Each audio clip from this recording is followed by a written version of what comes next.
जय हिंद साथियों, नमस्कार। एक बार आप सभी साथियों का फिर से स्वागत है आपके अपने YouTube चैनल एग्जाम गुरु सेंटर में। साथियों, आज है 22 फरवरी। 22 फरवरी के जितने भी महत्वपूर्ण करंट अफेयर्स के क्वेश्चन बनेंगे उन्हें हम आप सभी साथियों तक शेयर कर रहे हैं। आप सभी साथी सेशन को पूरा देखिएगा। अगर पसंद आए तो एक लाइक अवश्य करिएगा।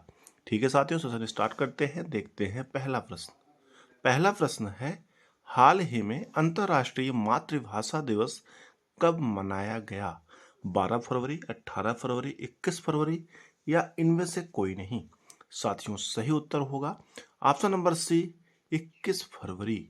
साथियों, भाषाई विविधता को संरक्षित करने और बढ़ावा देने के महत्व पर जोर देने के लिए हर साल 21 फरवरी को अंतर्राष्ट्रीय मातृभाषा दिवस मनाया जाता है।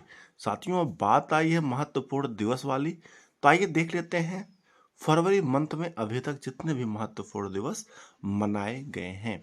साथियों, सबसे पहले 2 फरवरी को विश्व आर्द्रभूमि दिवस मनाया गया। 4 फरवरी को विश्व कैंसर दिवस मनाया गया।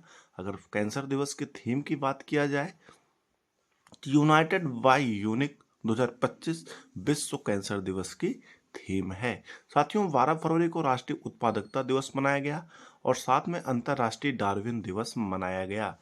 13 फरवरी को साथियों विश्व रेडियो दिवस मनाया गया और 15 फरवरी को विश्व पेंगोलिन दिवस, साथ में अंतर्राष्ट्रीय बाल कैंसर दिवस मनाया गया। साथियों, 20 फरवरी को विश्व सामाजिक न्याय दिवस मनाया गया। साथियों, इंपॉर्टेंट डेज वाले प्रश्न हर ऑल वनडे एग्जाम में किसी न किसी रूप में एक प्रश्न अवश्य पूछा जाता है, इसलिए इस पोर्शन को इग्नोर ना करें। आपका काम है हमारे करंट अफेयर सेशन से जुड़े रहना। ये अपने आप तैयार होता रहेगा क्योंकि मैं इसका प्रतिदिन रिवीजन कराता रहता हूँ। ठीक है साथियों, आगे बढ़ते हैं। अगला प्रश्न देखते हैं। साथियों, हाल ही में किस राज्य की वन परियोजनाओं को स्कॉच पुरस्कार से सम्मानित किया गया? नागालैंड, बिहार, हिमाचल प्रदेश या इनमें से कोई नहीं? साथियों, सही उत्तर होगा ऑप्शन नंबर फर्स्ट, नागालैंड। हाल ही में साथियों नागालैंड फॉरेस्ट मैनेजमेंट प्रोजेक्ट को स्कॉच अवार्ड 2024 से सम्मानित किया गया है, जो राष्ट्रीय विकास में उत्कृष्ट योगदान के लिए दिया जाने वाला एक प्रतिष्ठित पुरस्कार है। साथियों, यह सम्मान 15 फरवरी 2025 को इंडिया हैबिटेट सेंटर नई दिल्ली में आयोजित 100वें स्कॉच समिट के दौरान प्रदान किया गया। इंपॉर्टेंट है साथियों। अब बात आई है नागालैंड राज्य की, तो आइए देख लेते हैं नागालैंड राज्य के बारे में। साथियों, अगर मैप में देखा जाए तो नागालैंड यहाँ पर स्थित है। स्थापना हुआ था 1 दिसंबर 1963 ईस्वी को। राजधानी है कोहिमा। सबसे बड़ा शहर है दीमापुर। जिले हैं 12 यानी 12। राज्यपाल जगदीश मुखी हैं। मुख्यमंत्री हैं नेफ्यू रियो। विधानसभा की 60 सीटें हैं साथियों। राज्यसभा और लोकसभा की एक एक सीटें हैं। इंपॉर्टेंट है, याद रखिएगा। आगे बढ़ते हैं, अगला प्रश्न देखते हैं। हाल ही में किस राज्य ने सुरक्षित दवा निपटान के लिए एन फ्राउड का शुभारंभ किया? केरल, बिहार, असम या इनमें से कोई नहीं? साथियों, सही उत्तर होगा ऑप्शन नंबर फर्स्ट, केरल। साथियों, हाल ही में केरल स्वास्थ्य विभाग ने यन फ्राउड यानी new program for removal of unused drugs पहल शुरू की है, जो खराब और अनुपयोगी दवाओं के सुरक्षित निपटान के लिए एक महत्वपूर्ण कदम है। इस कार्यक्रम का उद्देश्य गलत तरीके से दवाओं के निपटान से होने वाले पर्यावरणीय और स्वास्थ्य संबंधी खतरों को रोकना है।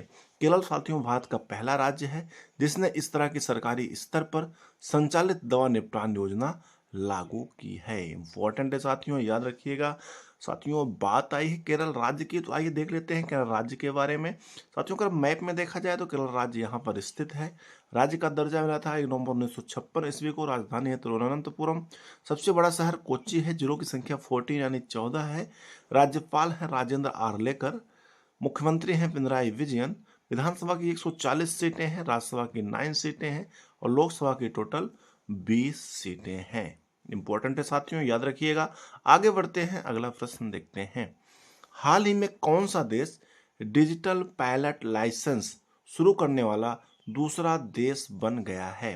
चीन, भारत, श्रीलंका या इनमें से कोई नहीं? साथियों, सही उत्तर होगा ऑप्शन नंबर बी, भारत। साथियों, केंद्रीय नागर विमानन मंत्री राम मोहन नायडू ने पायलटों के लिए इलेक्ट्रॉनिक कार्मिक लाइसेंस ईपीएल की शुरुआत की है।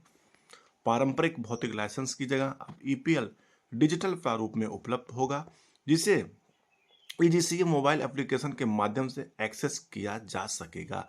साथियों, इस बदलाव से लाइसेंसिंग प्रक्रिया को सरल बनाने के साथ साथ सुरक्षा और पारदर्शिता बढ़ाने का भी अनुमान है। साथियों,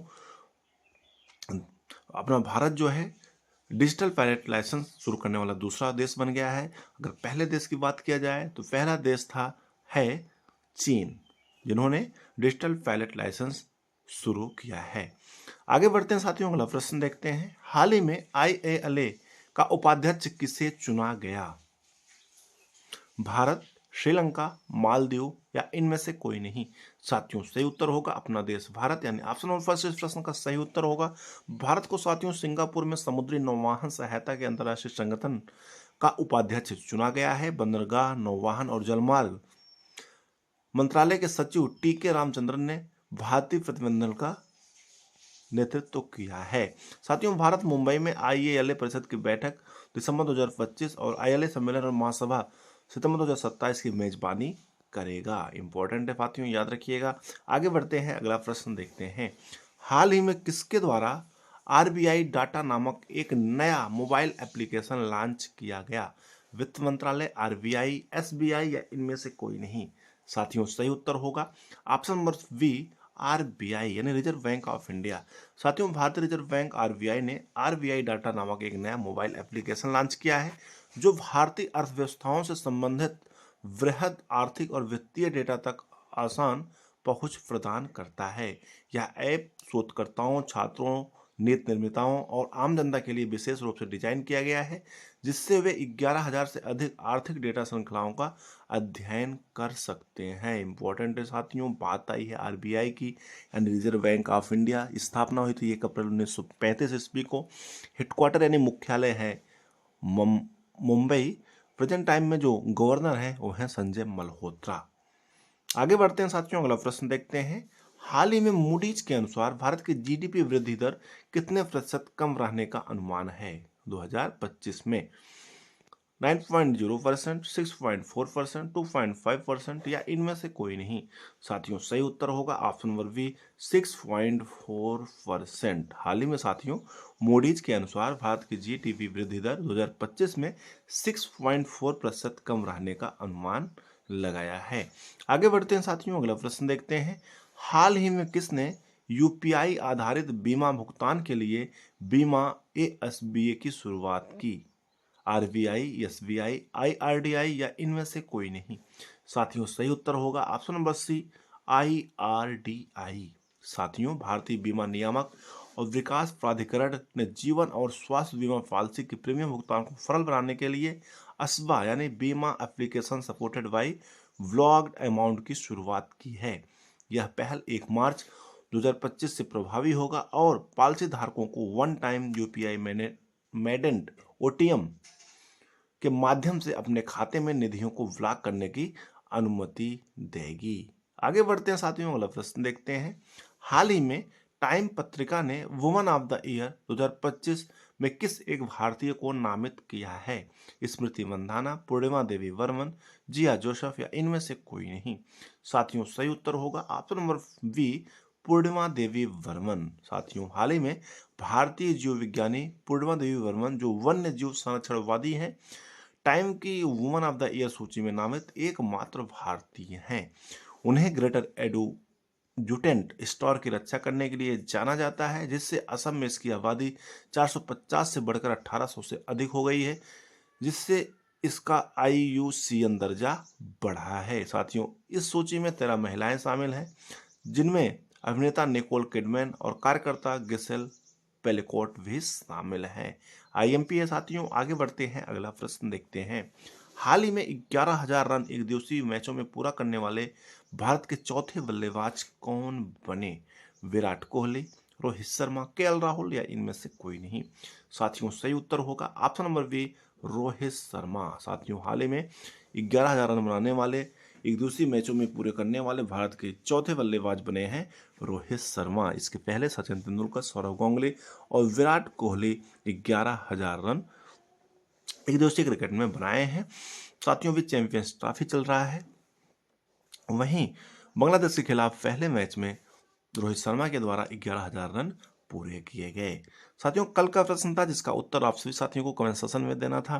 खेलों का देश के नाम से कौन सा देश जाना जाता है? 4 ऑप्शन थे, ऑस्ट्रेलिया, भारत, श्रीलंका या न्यूजीलैंड। सही उत्तर होगा साथियों ऑप्शन नंबर फर्स्ट, ऑस्ट्रेलिया। आज का प्रश्न है आप सभी साथियों के लिए जिसका उत्तर आप सभी साथी कमेंट सेक्शन में अवश्य देंगे।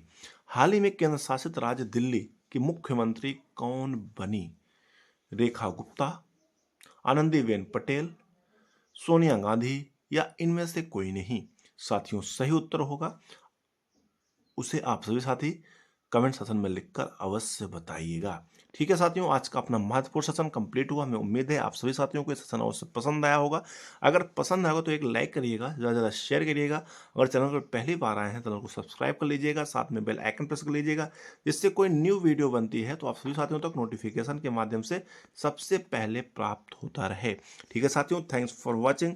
एग्जाम ग्रुप सेंटर परिवार से जुड़ने के लिए बहुत बहुत धन्यवाद। मिलते हैं नेक्स्ट सेशन में, तब तक के लिए बेस्ट ऑफ लक। जय हिंद, नमस्कार।